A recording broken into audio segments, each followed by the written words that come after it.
ओम नमो भगवते वासुदेवाय नमः। श्री मार्कंडेय महापुराण। दक्ष प्रजापति की संतति तथा स्वयंभू स्वर्ग का वर्णन। मार्कंडेय जी कहते हैं, भृगु से उनकी पत्नी ख्याति ने धाता और विधाता नामक दो देवताओं को उत्पन्न किया। देवादिदेव भगवान नारायण की धर्मपत्नी श्री लक्ष्मी देवी भी ख्याति के गर्भ से प्रकट हुई। महात्मा मेरु की दो कन्याएं थी, आयति और नियति। ये ही धाता और विधाता की पत्नियां हुई। इन दोनों से दो पुत्र हुए, प्राण तथा मेरे महायशस्वी पिता मर्कंडू। श्री मर्कंडू से मेरा जन्म हुआ। मेरी माता मनस्विनी देवी थी। मेरी पत्नी धूम्रवती के गर्भ से मेरे पुत्र वेदशिरा का जन्म हुआ। अब प्राण की संतान का वर्णन सुनो। प्राण का पुत्र द्युतिमान और द्युतिमान का अजरा हुआ। उन दोनों के बहुत से पुत्र पौत्र हुए। मरीचि की पत्नी संभूति ने पौर्णमास को उत्पन्न किया। महात्मा पौर्णमास के दो पुत्र हुए, विरजा और पर्वत। अंगिरा की पत्नी स्मृति ने 4 कन्याओं को जन्म दिया। उनके नाम ये हैं, सिनीवाली, कुहू, प्राका तथा अनुमति। इसी प्रकार महर्षि अत्रि की पत्नी अनुसुईया ने चंद्रमा, दुर्वासा तथा योगी दत्तात्रेय इन 3 पाप रहित पुत्रों को उत्पन्न किया। कुल सत्य की पत्नी प्रीति से दत्तोली नामक पुत्र उत्पन्न हुआ, जो अपने पूर्व जन्म में स्वयंभू मनवंतर में अगस्त्य के नाम से प्रसिद्ध हुआ था। क्षमा प्रजापति पुलह की पत्नी थी। उसने कर्दम, अर्ववीर और सहिष्णु ये 3 पुत्र उत्पन्न किए। ऋतु की पत्नी सन्नति ने 60,000 बालखिल्य नाम उद्भरेता महर्षियों को उत्पन्न किया। वशिष्ठ की पत्नी ऊर्जा के गर्भ से 7 पुत्र उत्पन्न हुए, रज, गात्र, उधर्वबाहु, सबल, अनग, सुतपा और शुक्र। ये सभी सप्तऋषि हुए। हे ब्राह्मण, अग्नि तत्व के अभिमानी देवता अग्नि ब्रह्मा जी के प्रथम पुत्र थे। उनकी स्वाहा ने 3 पुत्र उत्पन्न किए, जो बड़े ही उदार और तेजस्वी हैं। उनके नाम इस प्रकार हैं, पावक, पवमान और शुचि। इनमें शुचि जल को सोखने वाला है। इन तीनों के वंश के प्रत्येक के 15-15 के कर्म से 45 पुत्र हुए। इनके साथ पिता अग्नि और उनके 3 पुत्रों की संख्या जोड़ने से कुल 49 अग्नि होते हैं। ये सब के सब दुर्जय माने जाते हैं। ब्रह्मा जी के द्वारा उत्पन्न जो अग्निश्वाद, बहिर्षाद, अग्निक और साग्निक पितर बताए गए हैं, उनसे स्वधा ने 2 कन्याओं को जन्म दिया, जिनके नाम थे मैना और धारिणी। वे दोनों ही उत्तम ज्ञान से संपन्न तथा सभी गुणों से सुशोभित ब्रह्मवादिनी एवं योगिनी थी। इस प्रकार यह दक्ष कन्याओं की वंश परंपरा का वर्णन हुआ। जो श्रद्धा पूर्वक इसका चिंतन करता है, वह निसंतान नहीं रहता। क्रौष्टुकी बोले, हे भगवान, आपने जो सभी स्वयंभू मनवंतर की चर्चा की है, उसका वर्णन मैं अच्छी तरह सुनना चाहता हूँ। मनवंतर के कालमान, देवता, देवर्षि, राजा और इंद्र, इन सब का वर्णन कीजिए। मार्कंडेय जी ने कहा, हे ब्राह्मण, मनवंतर की अवधि 71 चतुर्युगी से कुछ अधिक काल की होती है। यह बात बताई जा चुकी है। अब मानव वर्ष से मनवंतर का कालमान सुनो। 30,67,20,000 वर्षों का एक मनवंतर होता है। देवताओं के मान से 8,52,000 वर्षों का यह काल है। सबसे पहले मनु स्वयंभू है। इसके बाद स्वरोचिष, औत्तम, तामस, रैवत और चाक्षुष हैं। ये 6 मनु बीत चुके हैं। इस समय वैवस्वत मनु का राज्य है। भविष्य में साविणी नाम वाले 5 मनु, रौच्य मनु और भौम मनु, ये 7 और होने वाले हैं। इनका विस्तृत वर्णन मनवंतरों के प्रकरण में करेंगे। हे ब्राह्मण, इस समय मनवंतरों के देवता, ऋषि, इंद्र और पितरों का परिचय देता हूँ तथा उनकी उत्पत्ति, संग्रह एवं संतानों का भी वर्णन करता हूँ। साथ ही यह भी बताता हूँ कि मनु और उनके पुत्रों के राज्य का क्षेत्र कितना था। पहले स्वयंभू मनवंतर के प्रथम त्रेता युग में प्रियव्रत के पुत्रों अर्थात स्वयंभू मनु के पौत्रों ने पृथ्वी के वर्ष विभाग किए थे। प्रजापति करदम जी की पुत्री प्रजापति राजा प्रियव्रत को ब्याही गई थी। उसके गर्भ से 2 कन्याएं और 10 पुत्र हुए। कन्याओं के नाम थे सम्राट और कुक्षी। उन दोनों के 10 भाई प्रजापति के समान तेजस्वी और बड़े शूरवीर थे। उनमें 7 के नाम इस प्रकार हैं: आग्नेयद्र, मेधातिथि, वपुष्मान, ज्योतिष्मान, द्युतिमान, भव्य और सबन। इनके सिवा मेधा, अग्निबाहु और मित्र ये 3 और थे जो तपस्या और योग में तत्पर रहते थे। इन्हें अपने पूर्व जन्म के वृतांतों का स्मरण था। अतएव इन महाभाग्यशाली पुरुषों ने राज्य भोग में मन नहीं लगाया। राजा प्रियव्रत ने शेष 7 पुत्रों को 7 द्वीपों के राजपद पर धर्मपूर्वक अभिषेक किया। अब द्वीपों का वर्णन सुनो। प्रियव्रत ने जम्बू द्वीप में आग्नेयद्र को राजा बनाया। लक्षद्वीप का राज्य मेधातिथि को सौंपा। शालमल द्वीप में वपुष्मान को और कुश द्वीप में ज्योतिष्मान को राजा बनाया। द्वितीयमान क्रौंच द्वीप के, भव्य शाक द्वीप के तथा सबन पुष्कर द्वीप के स्वामी बनाए गए। पुष्कर राज सबन के 2 पुत्र हुए, महावीर और धातकी। उन्होंने पुष्कर द्वीप को 2 भागों में बांटकर बसाया।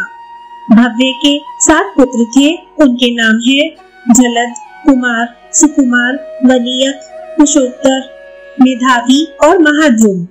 उन्होंने अपने अपने नाम से शाक द्वीप के 7 खंड किए। द्वितीयमान के भी कुशल, मनुज, उष्ण, प्रकार, अर्थकारक, मुनि और दुदुम्भी ये 7 ही पुत्र थे। उनके नाम से क्रौंच द्वीप के 7 खंड हुए। राजा ज्योतिष्मान के कुश द्वीप में भी उनके पुत्रों के नाम पर 7 खंड बने। उनके नाम इस प्रकार हैं: उपदिद, वैष्णव, सुरत, लंबन, धृतिमान, प्रभाकर तथा कपिल। शालमल द्वीप के स्वामी वपुष्मान के भी 7 पुत्र हुए: श्वेत, हरित, जीमूत, रोहित, वैद्युत, मानस और केतुमान।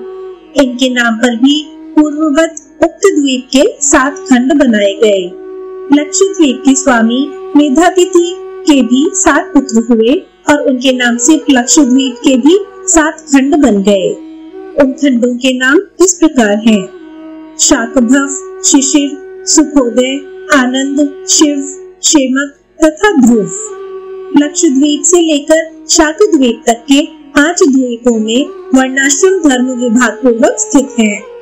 वहाँ धर्म का सदा स्वाभाविक रूप से पालन होता है। कभी किसी जीव की हिंसा नहीं की जाती। इन 5 द्वीपों और उनके वर्षों में सब धर्म सामान्य रूप से सर्वत्र प्रचलित है। हे ब्राह्मण, राजा प्रियव्रत ने आग्नेयद्र को जम्बू द्वीप का राज्य दिया था। उनके 9 पुत्र हुए जो प्रजापति के समान शक्तिशाली थे। उनमें सबसे बड़े का नाम नाभि था। उससे छोटा किम पुरुष था।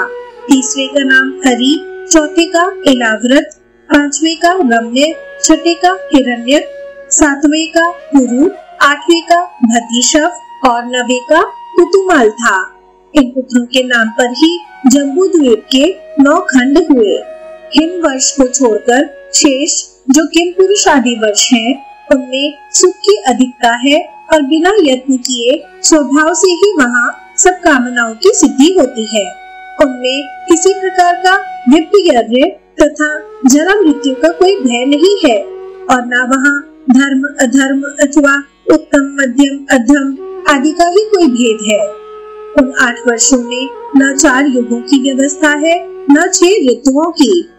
वहाँ किसी विशेष ऋतु के कोई चिन्ह नहीं दिखाई पड़ते। आग्नेयद्र कुमार नाभि के पुत्र ऋषभ और ऋषभ के भरत हुए जो अपने 100 भाइयों में सबसे बड़े थे। ऋषभ अपने पुत्र को राज्य दे संन्यास ग्रहण करके तपस्या करने लगे। वे महर्षि पुलह के आश्रम में ही रहते थे। उन्होंने हिम नामक वर्ष को, जो सबसे दक्षिण में है, अपने पुत्र भरत को दिया था। इसलिए महात्मा भरत के नाम पर इसका नाम भारतवर्ष हो गया। भरत के पुत्र सुमति हुए, जो बड़े धर्मात्मा थे। भरत ने उनको राज्य देकर वन का आश्रय लिया। राजा प्रियव्रत के पुत्रों तथा उनके पुत्र पौत्रों ने स्वयंभुव मनवंतर से 7 द्वीपों वाली पृथ्वी का उपभोग किया।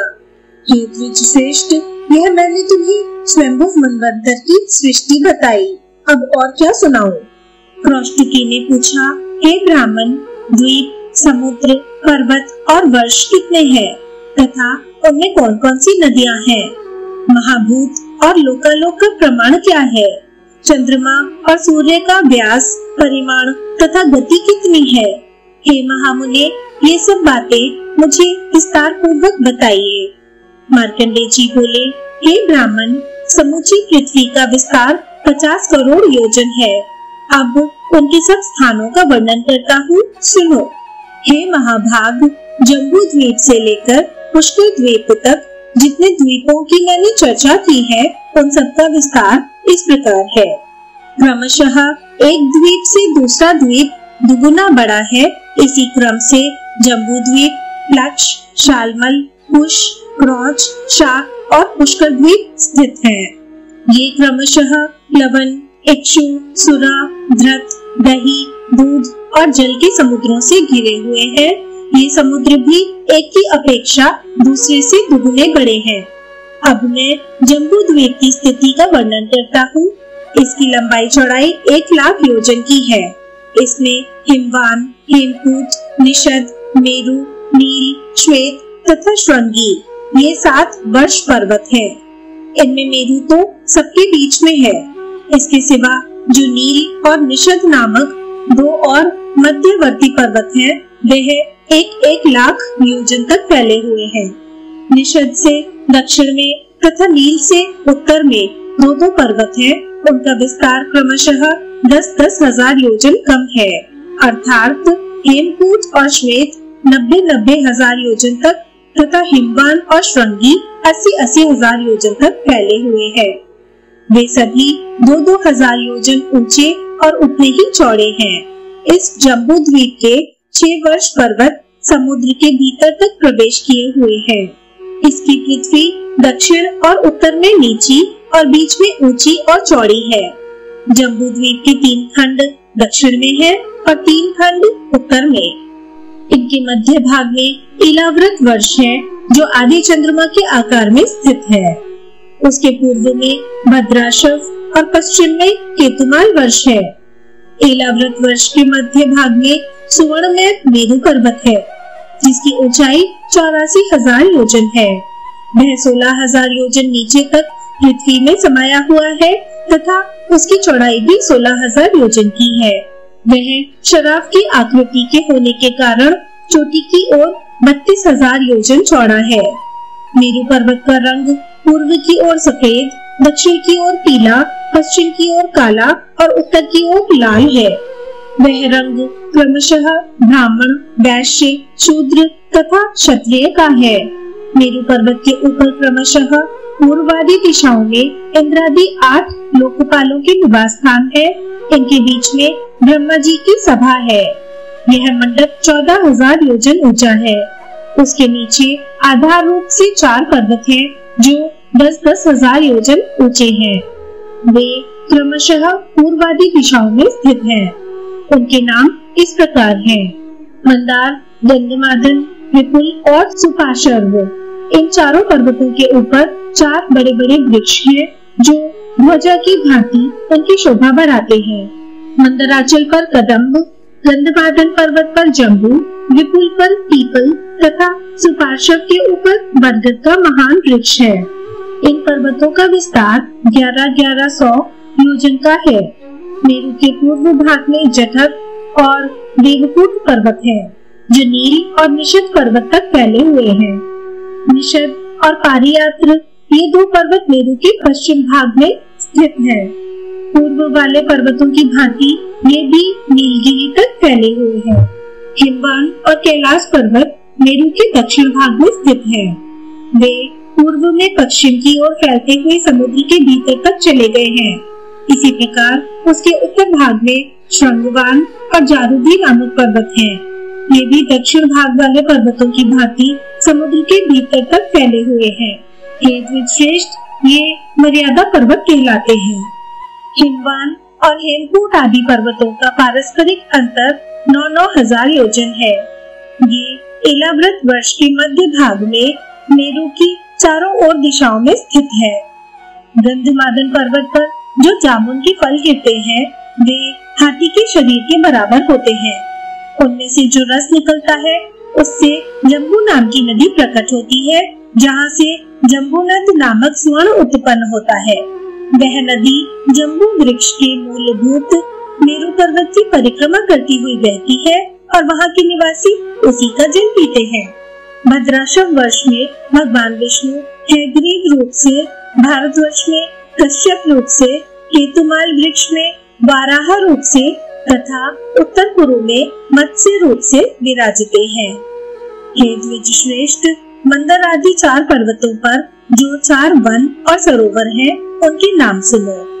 मेरु से पूर्व के पर्वत पर चैत्ररथ नामक वन है, दक्षिण शैल पर नंदन वन है, पश्चिम के पर्वत पर वैभ्राज वन है और उत्तर वाले पर्वत पर सावित्र नामक वन है।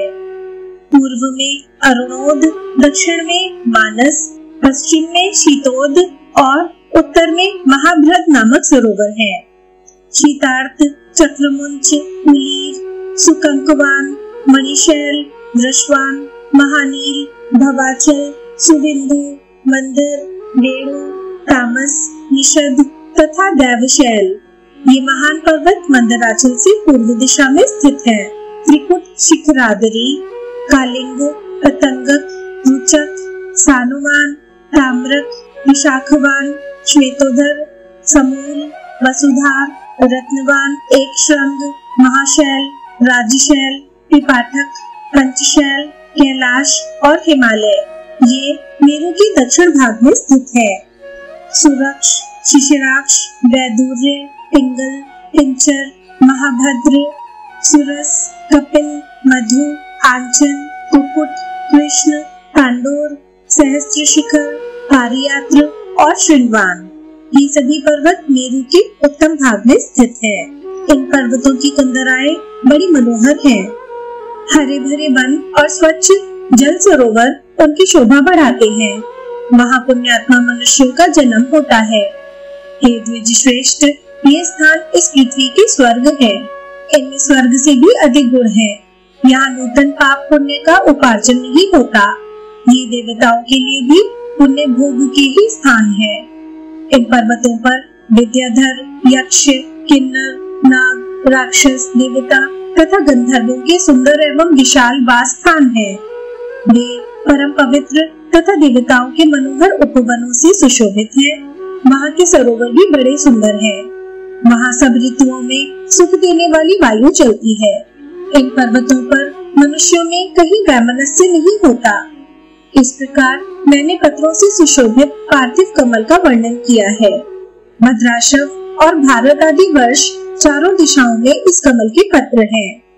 मेरु के दक्षिण भाग में जिस भारत नामक वर्ष की चर्चा की गई है वही कर्म भूमि है।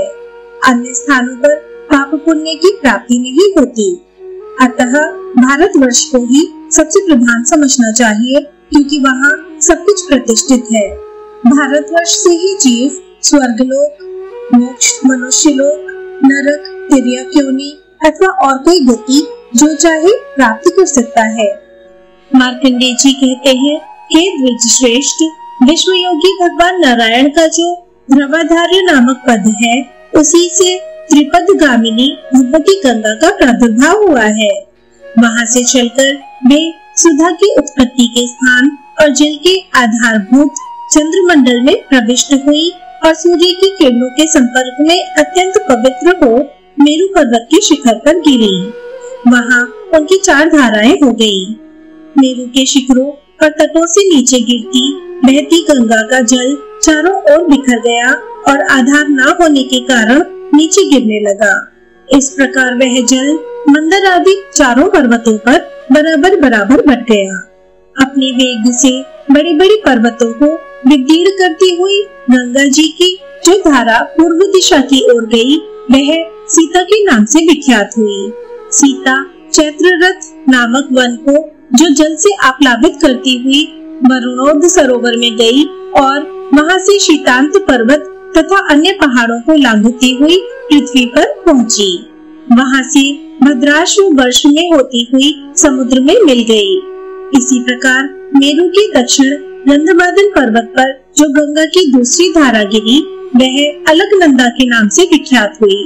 अलकनंदा मेरु की घाटियों पर फैले हुए नंदन वन में जो देवताओं को आनंद प्रदान करने वाला है, बहती हुई बड़े वेग से चलकर मानसरोवर में पहुंची। उस सरोवर को अपने जल से परिपूर्ण करके गंगा शैलराज के रमणीय शिखर पर आई। वहां से क्रमशः दक्षिण में स्थित समस्त पर्वतों को अपने जल से आप्लावित करती हुई महागिरी हिमवान पर जा पहुंची। वहां भगवान शंकर ने गंगा को अपने शीश पर धारण कर लिया और फिर नहीं छोड़ा। तब राजा भगीरथ ने आकर उपवास, तप और स्तुति के द्वारा भगवान शिव की आराधना की। उससे प्रसन्न होकर महादेव जी ने गंगा को छोड़ दिया। फिर 7 धाराओं में विभक्त होकर दक्षिण समुद्र में जा मिली। उनकी 3 धाराएं तो पूर्व दिशा की ओर गई, एक धारा भगीरथ के पीछे पीछे दक्षिण दिशा की ओर बहने लगी। मेरुगिरी के पश्चिम में जो विपुल नामक पर्वत है, उस पर गिरी हुई महानदी गंगा की धारा स्वरक्षु के नाम से विख्यात हुई। वहां से वैराज पर्वत पर होती हुई स्वरक्षु शीतोद सरोवर में गई और उसे आप्लावित करके त्रिशिक पर्वत पर पहुंच गई। फिर वहां से अन्य पर्वतों के शिखरों पर होती हुई केतुमाल वर्ष में पहुंचकर खारे पानी के समुद्र में मिल गई। मेरु के उत्तरीय पाद सुपार्श्व पर्वत पर गिरी हुई गंगा की धारा सोमा के नाम से विख्यात हुई और सावित्री वन को पवित्र करती हुई महाभद्र सरोवर में जा पहुंची। वहां से शंखकूट पर्वत पर जा क्रमशः आदि शैल मालाओं को लांघती हुई उत्तर कुरु नामक वर्ष में बहने लगी और अंत तोगत्वा महासागर में जा मिली। हे द्विज श्रेष्ठ, इस प्रकार मैंने तुम्हें गंगा जी की उत्पत्ति का वृतांत कह सुनाया। साथ ही जम्बूद्वीप का निवेश और उसके वर्ष में भाग भी बता दिए। किम पुरुष आदि समस्त वर्ष में प्रजा बड़े सुख से रहती है, उसे किसी प्रकार का भय नहीं सताता। उनमें कोई छोटा बड़ा या ऊंच नीच नहीं होता। जम्बूद्वीप के 9 वर्षों में 7-7 कुल पर्वत हैं और प्रत्येक देश में पर्वतों से निकली हुई अनेक नदियां हैं। हे विप्रवर, किम पुरुष आदि जो 8 वर्ष है, वहाँ पृथ्वी से ही प्रचुर जल निकलता है, किंतु भारतवर्ष में वर्षा के जल से विशेष कार्य चलता है। उक्त 8 वर्षों में वार्षिक, स्वाभाविकी, देश्या, त्रयोथा, मानसी तथा कर्मजा सिद्धियां मनुष्यों को प्राप्त होती हैं। कामना पूर्ण करने वाली कल्पवृक्ष आदि वृक्षों से जो सिद्धि प्राप्त होती है, उसे वार्षिक सिद्धि कहते हैं। स्वभाव से ही प्राप्त होने वाली जो सिद्धि होती है, उसका नाम देश्या है। जल की सूक्ष्मता से होने वाली सिद्धि त्रयोथा कही गई है। ध्यान से ही प्राप्त होने वाली सिद्धि को मानसी कहते हैं तथा उपासना आदि कर्म से जो सिद्धि प्राप्त होती है, वह कर्मजा कहलाती है। किम पुरुष आदि वर्षों में युग की व्यवस्था और आदि व्याधि नहीं है। वहाँ पाप पुण्य का अनुष्ठान भी नहीं देखा जाता। कौष्टुकी ने कहा, हे भगवान, आपने जम्बूद्वीप का संक्षेप में वर्णन किया, किंतु हे महाभाग, अभी आपने जो यह कहा कि भारतवर्ष को छोड़कर और कहीं किया हुआ कर्म पुण्य पाप का जनक नहीं होता, केवल भारतवर्ष से ही मोक्ष तथा स्वर्ग, अंतरिक्ष एवं पाताल आदि लोकों की प्राप्ति हो सकती है। मनुष्यों के लिए और किसी भूमि पर कर्म का विधान नहीं है, केवल भारत ही कर्म भूमि है। अतः भारतवर्ष का वृत्तांत विस्तार के साथ बताइए, जितने इसके भेद हो, जैसी इस देश की स्थिति हो और जो यहाँ पर्वत हो, उन सबका भली भांति वर्णन कीजिए। मार्कंडेय जी कहते हैं, हे ब्राह्मण, सुनो, भारतवर्ष के 9 विभाग हैं, उन सबके बीच में समुद्र का अंतर है। अतः एक विभाग के मनुष्य का दूसरे विभाग में जाना असंभव है। उक्त 9 विभागों के नाम इस प्रकार हैं: इंद्रद्वीप, कशेरुमान, ताम्रवर्ण, गभस्तिमान, नागद्वीप, सौम्यद्वीप, गंधर्वद्वीप, वारुणद्वीप और नवा है भारतवर्ष। यह भारतवर्ष भी समुद्र से घिरा है। यह उत्तर से दक्षिण तक 1000 योजन बड़ा है। इसके पूर्वी क्षेत्र में किरात और पश्चिमी क्षेत्र में यवन रहते हैं। बीच में ब्राह्मण, क्षत्रिय, वैश्य और शूद्रों का निवास है। ब्राह्मण आदि वर्णों के लोग यहाँ यज्ञ, शस्त्र ग्रहण और व्यवसाय आदि कर्मों से अपने को पवित्र करते हैं तथा इन्हीं से इनका जीवन निर्वाह भी होता है। इतना ही नहीं, इन्हीं कर्मों से ये स्वर्ग, मोक्ष और पुण्य प्राप्त करते हैं तथा इन्हीं को ठीक ठाक न करने से इन्हें पाप भोगना पड़ता है।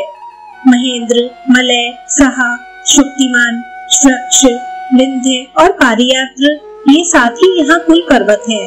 इनके निकट और भी हजारों पर्वत हैं। ये सभी अत्यंत विस्तृत, ऊंचे तथा रमणीय हैं। इनके शिखर भी बहुत से हैं।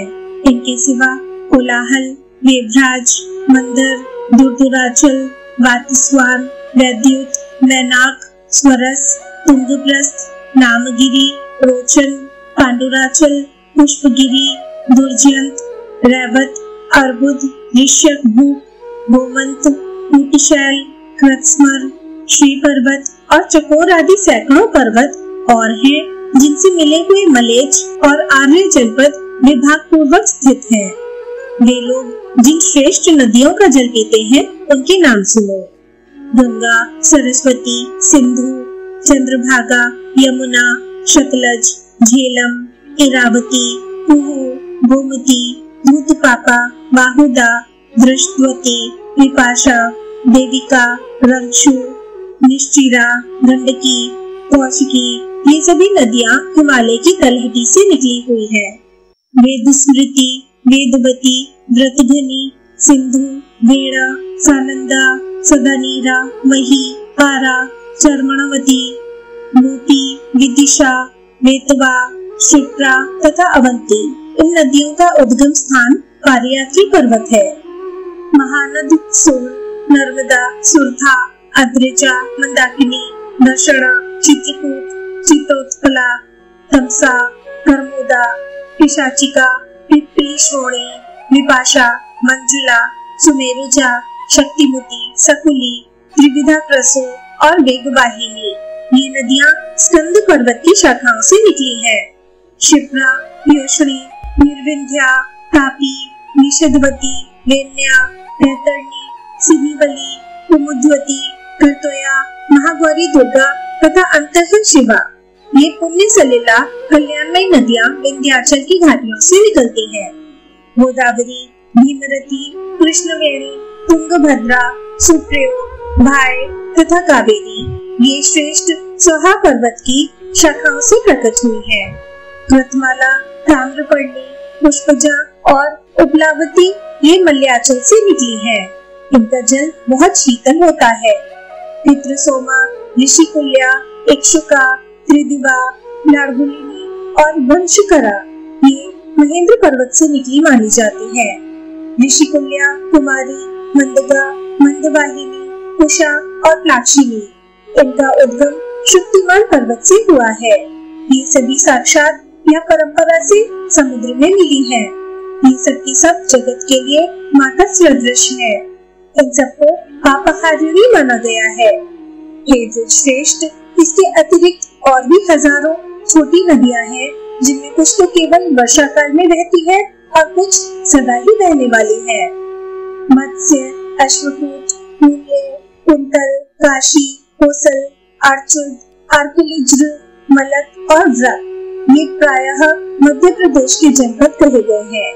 स्वाहा पर्वत के उत्तर का भूभाग जहाँ गोदावरी नदी बहती है संपूर्ण भूमंडल में सबसे अधिक मनोरम प्रदेश है।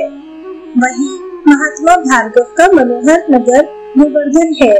वहाँ अनेक जनपद हैं जिनके नाम इस प्रकार हैं: बलक, वाधुधान, आभीर, कार्तोयक, अपरांत, शूद्र, पहलव, चर्मखंडिक, गांधार, यवन, सिंधु, सौवीर, मद्र, कलिंग, पारद, हारभूषित, माठर, बहुभ्रद, कैकय और दशमालिक ये क्षत्रियों के उपनिवेश हैं तथा इनमें वैश्य और शूद्र कुल के लोग भी रहते हैं।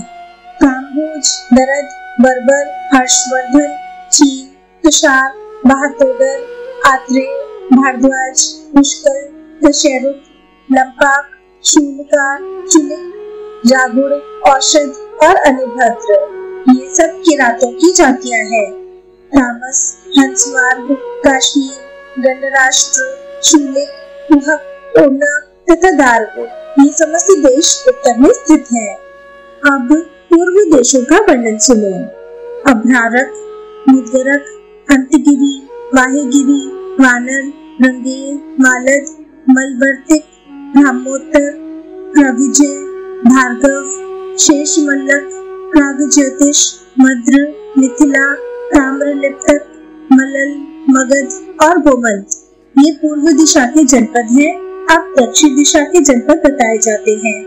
पांडे, केरल, चोल, कुंते, बोलांगुल, शैलुष, मूषिक, कुसुम, वनवासक, महाराष्ट्र, महिषिक, कलिंग, आभीर, दैशिक्य, आटव्य, शबर, कुलिंद, विंध्यमालय, वैदर्भ, दंडक, पौरिक, मौलिक, अश्मक, भोगवर्धन, नैशिक, कुंतल, आर्द्र, उद्गिद, मंदारक ये सभी दक्षिण प्रदेश के जनपद हैं।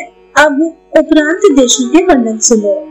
सुप्रक, कालीबल, दुर्ग, अनिकट, कुलिंद, सुमीन, रूपक, श्वापद, कुरुमिन, कटाक्षर, कारसमक, लोहजंग, वाजे, राजभद्रक, नासिक, त्याग, नर्मदा के उत्तर देश, भीरुक्वच, मारे, सारस्वत, काश्मीर, सौराष्ट्र, आवंत्य और अर्बुद ये उपरांत प्रदेश हैं। अब विंध्य निवासियों के देश बताए जाते हैं। सरज, पुरुष, केरल, उत्कल, उत्तमाण, दशाण, भोज्य, किष्किंधक, कौशल, कौशल, त्रापुर, वैदिश, तुम्बुर, तुम्बुल, पटु, निषद, अन्नज, पुष्टिकार, वीरहोत्र और अवंती ये सभी जनपद विंध्याचल की घाटियों में बसे हैं। अब पर्वतीय देशों का वर्णन किया जाता है। बिहार, हंसमार्ग, कुरु, दुर्गढ़, हस, उन्नत, प्रावरण, उण, दार्व, प्रतक, तिरग्रत, मालव, किरात और तामस ये पर्वतों के आश्रय में बसे हैं। इतने देशों से परिपूर्ण यह भारतवर्ष है। इसमें चारों दिशाओं के देशों की स्थिति है। इसमें सतयुग, त्रेता, द्वापर और कली इन चारों युगों की व्यवस्था है। भारतवर्ष के दक्षिण, पश्चिम तथा पूर्व में महासागर है और उत्तर की ओर धनुष की प्रत्यंचा के समान हिमालय पर्वत की स्थिति है। यह भारतवर्ष सब तरह की उन्नति का बीज है। यहाँ शुभ कर्म करने से ब्रह्मपद, इंद्रपद, देवलोक और मरुदगणों का स्थान भी मिलता है। इसी प्रकार यहाँ निंदित कर्म करने से मनुष्य को मृग, पशु, सर्प तथा स्थावरों की योनि भी मिल सकती है। हे ब्राह्मण, इस जगत में भारतवर्ष के सिवा दूसरा कोई देश कर्म भूमि नहीं है। हे ब्रह्मर्षि, ये बताओ कि मन में भी सदा यह अभिलाषा रहा करती है कि हम देव योनि से भ्रष्ट होने पर भारतवर्ष में मनुष्य के रूप में उत्पन्न हो। उनका कहना है कि भारतवर्ष के मनुष्य वह कार्य कर सकते हैं जो देवता और असुरों के लिए भी असंभव है। किंतु खेद की बात है कि ये मनुष्य कर्म बंधन में बंधकर अपने कर्मों की ख्याति, अपनी कीर्ति फैलाने को उत्सुक रहते हैं और लेश मात्र सांसारिक सुख के प्रलोभन में पड़कर नित्य अक्षय सुख की प्राप्ति के लिए कोई भी कर्म नहीं करते। क्रौष्टुकी ने कहा, हे भगवान, आपने मुझसे भारतवर्ष का भली भांति वर्णन किया तथा वहाँ की नदियों, पर्वतों और जनपदों को भी बताया। इसके पहले आपने यह कहा था कि भारतवर्ष में भगवान श्री हरि पूर्ण रूप से निवास करते हैं। सो उनकी स्थिति कहाँ और किस प्रकार है, यह सब सुनने की मेरी इच्छा हो रही है। कूर्म रूपी भगवान जनार्दन किस रूप में स्थित है, उनसे मनुष्यों के शुभ अशुभ की सूचना कैसे मिलती है, भगवान कूर्म का मुख कैसा है और उनके चरण कौन है, कृपा करके ये सारी बातें बताइए। मार्कंडेय जी बोले, हे ब्राह्मण, कूर्म रूपधारी भगवान श्री हरि 9 भेदों से युक्त इस भारतवर्ष को आक्रांत करके स्थित है। उनका मुख पूर्व दिशा की ओर है। उनके चारों ओर 9 भागों में विभक्त होकर संपूर्ण नक्षत्र और देश स्थित है। उन्हें बताता हूँ, सुनो। वेदी, मद्र, अरिमांडव्य, शाल्व, नीप, शक, उज्जीहान, खस, सारस्वत, मत्स्य, शूरसेन, माथुर, धर्मारण्य, ज्योतिषिक, गौरग्रीव, गुणाश्मक, उद्वेहक, पांचाल, संकेत, कंक, मारुत, कालकोटि, पाखंड, पारियात्र निवासी, कुरुबाहा, उदुम्बर तथा हस्तिनापुर आदि के मनुष्य भगवान कूर्म के मध्य भाग में स्थित हैं। कृतिका, रोहिणी और मृगशिरा ये 3 नक्षत्र उक्त स्थान के निवासियों के लिए शुभ अशुभ सूचक होते हैं। वृषध्वज, अंजन, जम्बू, मानवाचल, शूर्पकर्ण, व्याघ्रमुख, घर्मक, चंद्रशेखर, खश, मगध, मैथिल, लौहित्य, सामुद्र, मूषादक, भद्रगौर, उदयगिरी, काशी, मेखल, मृष्ट, ताम्रलिप्त, वर्धमान और कौशल ये देश कूर्म भगवान के मुख्य भाग में स्थित हैं। आर्द्रा, पुनर्वसु और पुष्य ये 3 नक्षत्र भी उनके मुख में हैं। अब कूर्म भगवान के दक्षिण चरण में जो देश हैं, उनके नाम सुनो। कलिंग, बंगाल, जठर, कोसल, मत्स्य, आंध्र, विंध्यवासी, विदर्भ, नारिकेली, धर्मद्वीप, महाग्रीव, त्रिपुर, हेमकूट, निषद, कटकस्थल, हारिक, निषाद तथा शबर देश भगवान कूर्म के पूर्व दक्षिण दिशा वाले चरण में स्थित है। आश्लेषा, मघा और पूर्वा फाल्गुनी नक्षत्र भी वही है। लंका, शालिक, महेंद्र, मलय और दुर्दुर पर्वतों के पास बसे हुए जनपद, करकोटक वन में रहने वाले लोग तथा भृगुकच्छ, कोंकण, संपूर्ण आभीर देश, विंध्य नदी के तट पर बसे हुए देश, अवंती, दासपुर, आकारी, महाराष्ट्र, कर्नाटक, चित्रकूट, चोल, कोलगिरी, कौच द्वीप, जटाधर, कावेरी के तटवर्ती देश, ऋषिमुख पर्वत पर बसे हुए प्रदेश, नासिक, शंख, शुक्ति आदि तथा वैदूर्य पर्वत के समीपवर्ती देश, वारीचर कोल, कृष्णा द्वीपवासी, सूर्यादि और कुमुदाद्री के निवासी, औखावन, ऋषिक, गर्वनायक, दक्षिण, ऋषिक, तापासाश्रम, ऋषभ, सिंघल, कांची निवासी, त्रिलिंग, कुंचरदरी तथा कच्छ में रहने वाले लोग और ताम्रपर्णी नदी के तटवर्ती देश ये भगवान कूर्म की दाहिनी कुक्षी में स्थित है। उत्तरा फाल्गुनी, हस्त तथा चित्रा ये 3 नक्षत्र भी वही हैं। वड़वामुख, सिंधु, सौवीर, वनितामुख, द्रावण, शूद्र, बर्बर, किरात, पारद, पांडे, पाशवकल, सिंधु, कालक, भैरत, सौराष्ट्र, दरद, द्राविड़ ये देश कूर्म भगवान के दक्षिण चरण में स्थित है। स्वाति, विशाखा और अनुराधा नक्षत्र भी वही है। मणिमेध, धनचन, अस्तगिरी, है, प्रिय, शस्तक, कोंकण, पंचनद, वमन, अवर, अगंतक, गुरुस्वर, फाल्गुन, वेणुमती निवासी, भोर, चकल, वाणिकेश, दीर्घग्रीव, सुचुलिक तथा अश्वकेश ये देश भगवान कश्यप के पुंछ भाग में स्थित है। वहीं ज्येष्ठा, मूल और पूर्व आषाढ़ा नक्षत्र भी है। मांडव्य, चंडखार, अश्मक, ललन, कुशात, स्त्रीवाहा, बालिका, नरसिंह, वेणुमती वासी, बलावस्थ, धर्मबद्ध तथा उरुकर्म निवासी मनुष्य भगवान कूर्म के बाएं चरण में स्थित है। उत्तराषाढ़ा, श्रवण और धनिष्ठा भी वही स्थित है। कैसल, हिमवान, धनुष्मान, क्रौच, रसालय, भोगप्रस्थ, यमुना अंतर्द्वीप, तिरगत, अश्वमुख, केशधारी, वाटधान, शवधान, पुष्कर, अधम, कैरात, दक्षिणाश्रय, अंबल, मालव, पिंगल, मांडव्य, भूतियुवक, शातक, हेमकारक, गांधार, स्वर, सागर राशि, राजन्य तथा श्यामक ये कूर्म भगवान की बाई कुक्षी में है। शतभिज, पूर्व भाद्रपद और उत्तर भाद्रपद ये 3 नक्षत्र भी वही हैं।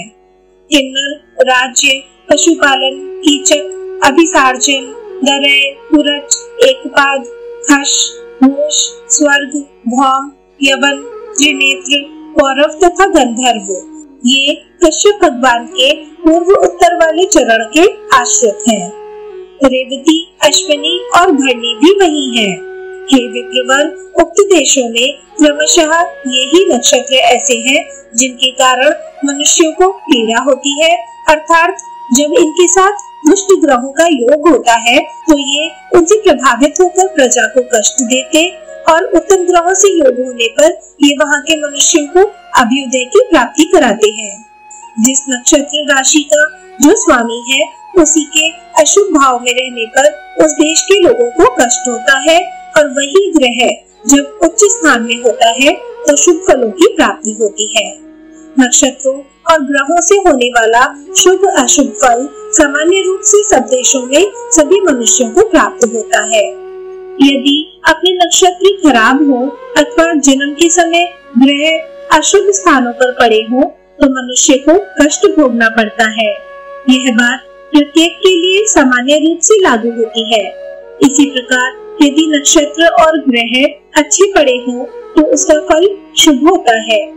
पुण्यात्मा मनुष्य के ग्रह यदि अशुभ स्थानों में हो तो उन्हें द्रव्य, भृत्य, सुहृद पुत्र एवं भार्या की भी हानि उठानी पड़ती है। यदि पुण्य थोड़ा है तो अपने शरीर पर भी भय आ सकता है और जिन्होंने अधिक मात्रा में पाप ही पाप किए हैं उन्हें तो सर्वत्र ही द्रव्य तथा शरीर आदि सभी की हानि उठानी पड़ती है। जो सर्वथा निष्पाप है उन्हें ग्रह आदि से कभी कहीं भी भय नहीं है। नक्षत्र और ग्रह से प्राप्त शुभ अशुभ फल को मनुष्य कभी तो अकेले भोगता है और कभी संपूर्ण दिशा, देश, जन समुदाय, राजा अथवा पुत्र के साथ भोगता है। जब ग्रह दूषित नहीं होते तो मनुष्य परस्पर अपनी रक्षा करते हैं और ग्रहों के दूषित हो जाने पर उन्हें शुभ फलों से वंचित होना पड़ता है।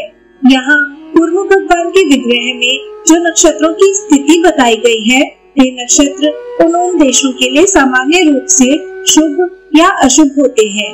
अतः बुद्धिमान पुरुष को उचित है कि अपने देश नक्षत्र तथा ग्रह जनित पीड़ा को उपस्थित देख उसकी विधि पूर्वक शांति करे, साथ ही लोकवादों का भी शमन करे।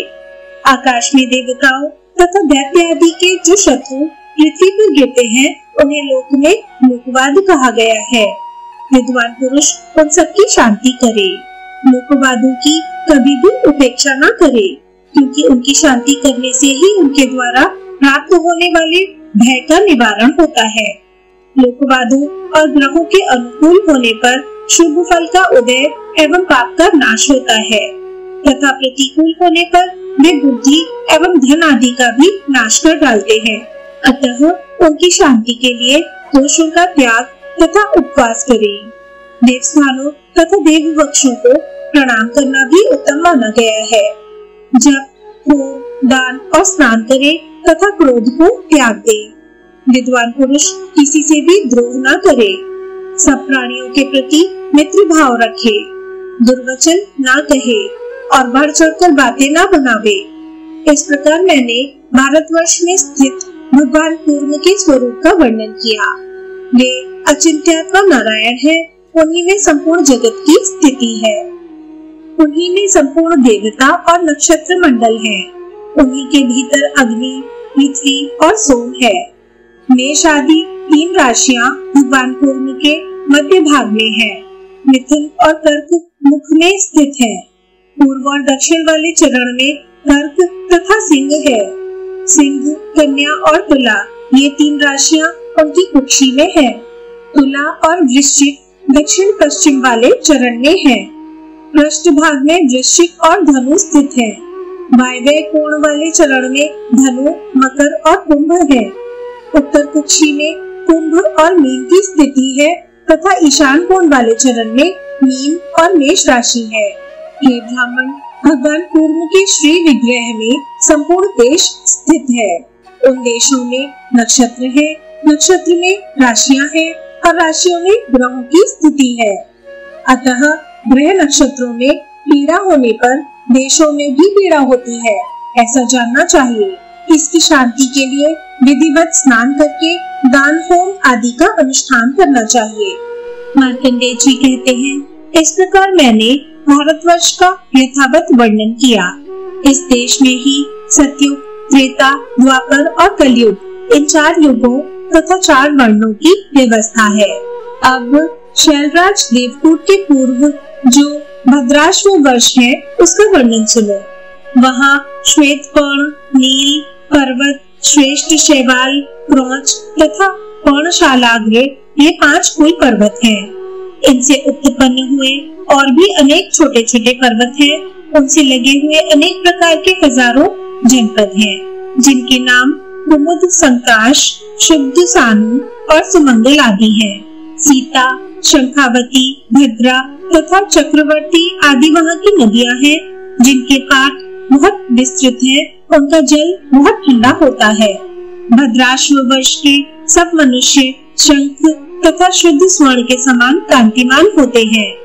उन्हें दिव्य पुरुषों का संग प्राप्त होता है। वे बड़े पुण्यात्मा होते हैं। उनमें उत्तम मध्यम का भेद नहीं होता, सब समान ही देखे जाते हैं। वे स्वभावतः सहनशीलता आदि 8 गुणों से युक्त होते हैं।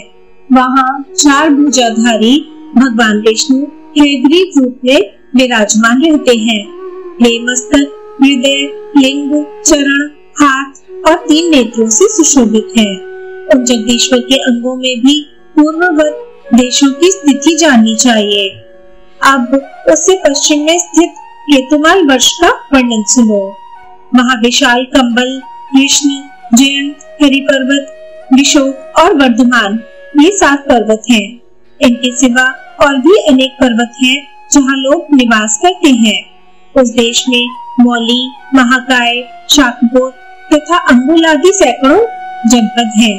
वहाँ के लोग सकंबला, अमोघा, कासिनी, श्यामा तथा अन्य सहस्त्रों नदियों के जल पीते हैं। उस देश में भगवान श्री हरि वराह रूप में विराजमान है। वे अपने हाथ, पैर, मुख, हृदय, पीठ, पसली आदि अंगों में बहुत से देश एवं 3-3 नक्षत्र पूर्ववत धारण करते हैं।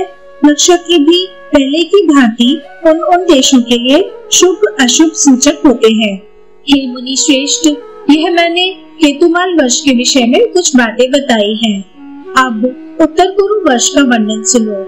वहाँ की भूमि मणिमयी और वायु सुगंधित तथा सर्वदा सुख देने वाली होती है। जो लोग देवलोक से गिरे होते हैं वे ही उस देश में जन्म लेते हैं। उस देश में गिरिराज, चंद्रकांत और सूर्यकांत ये 2 कुल पर्वत हैं। वहाँ भद्र सोमा नाम वाली महानदी पवित्र एवं स्वच्छ जल की धारा बहाती हुई निरंतर बहती रहती है। इसके सिवा और भी हजारों नदियां बहती हैं। इन 2 पर्वतों के अतिरिक्त और भी अनेक पर्वत हैं तथा हजारों वन है, जहाँ अमृत के समान स्वादिष्ट नाना प्रकार के फल उपलब्ध होते हैं। उत्तर कुरु वर्ष में भी भगवान श्री कृष्ण पूर्व की ओर सिर करके मत्स्य रूप में विराजमान रहते हैं। उनके भिन्न भिन्न 9 अवयवों में 3-3 के क्रम से सभी नक्षत्र 9 भागों में विभक्त होकर स्थित हैं। इसी प्रकार वहाँ के देश भी 9 भागों में विभक्त हैं। उस देश में चंद्रद्वीप और भद्रद्वीप नामक 2 द्वीप हैं, जो समुद्र के भीतर स्थित हैं। हे ब्राह्मण, इस प्रकार मैंने उत्तर कुरु वर्ष का वर्णन किया। अब किम पुरुष आदि का वर्णन सुनो। वहाँ के स्त्री पुरुष रोग और शोक से रहित होते हैं। उस वर्ष में लक्ष्य खंड नामक एक मनोहर वन है, जो नंदनवन के समान रमणीय जान पड़ता है। वहाँ के पुरुष सदा उस वन के फलों का रस पीते हैं। इससे उनकी जवानी सदा स्थिर रहती है। वहाँ की स्त्रियों के शरीर से कमल की सुगंध आती है। किम पुरुष वर्ष के बाद अब हरि वर्ष का परिचय दिया जाता है। वहाँ के मनुष्य चांदी के समान गौरवर्ण होते हैं।